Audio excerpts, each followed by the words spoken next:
Assalamualaikum warahmatullahi wabarakatuh. Perkenalkan, nama saya Fauria Hananda Falisha dengan NIM PO 7132 03251064. Di sini saya akan menjelaskan sedikit mengenai materi sel darah merah yang normal dan abnormal. Nah, baik. Sebelumnya saya akan menjelaskan apa sih itu darah. Nah, jadi darah merupakan komponen penting tubuh yang berfungsi mengangkut zat-zat vital serta berperan dalam sistem imun dan pembekuan, di mana terdiri dari eritrosit, leukosit, dan trombosit. Kemudian, keseimbangan jumlah dan bentuk sel darah juga sangat penting bagi kesehatan. Dalam kondisi tertentu, sel darah bisa menjadi abnormal dan menandakan penyakit seperti anemia dan leukemia. Identifikasi darah abnormal penting untuk didiagnosis dan diterapi. Teknologi biomedis, khususnya pengolahan citra digital, kini memungkinkan deteksi otomatis sel darah melalui citra mikroskopik dengan melalui akurasi tinggi, mempercepat diagnosis dan meningkatkan efisiensi laboratorium klinik. Kemudian, bagaimana sih karakteristik dari sel darah yang normal? Nah, jadi sel darah manusia itu terdiri dari eritrosit, leukosit, dan trombosit. Nah, di mana masing-masing memiliki fungsi dan karakteristik yang khusus. Di mana pada eritrosit itu mengangkut oksigen, kemudian berbentuk bikonkav yang tanpa inti, dan jumlahnya itu sekitar 4,5 sampai 5,5 juta sel. Kemudian leukosit berperan dalam sistem imun, di mana terdiri dari 5 jenis dan jumlahnya 4.000 sampai 11.000 sel. Kemudian ada trombosit, di mana trombosit ini membantu pembekuan darah berbentuk kecil tanpa inti dan jumlahnya 150.000 sampai 450.000 sel. Kemudian, keseimbangan jumlah dan bentuk sel darah penting untuk kesehatan.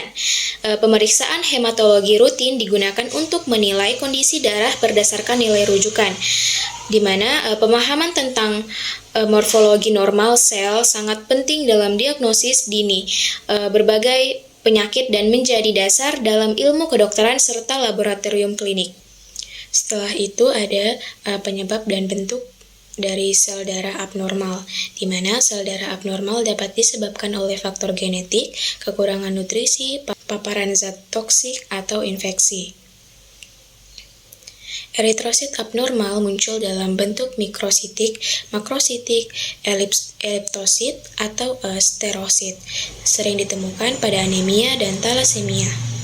Leukosit abnormal terjadi pada infeksi berat, seperti leukemia atau gangguan imun yang ditandai dengan perubahan jumlah dan bentuk sel. Trombosit abnormal meliputi trombositosis dan trombositopenia yang meliputi masing-masing meningkatkan resiko trombosis atau perdarahan. Paparan pestisida dan zat kimia dapat merusak sumsum tulang dan meningkatkan resiko kelainan darah seperti kelainan darah, infeksi virus seperti dengue juga dapat menyebabkan trombositopenia akut.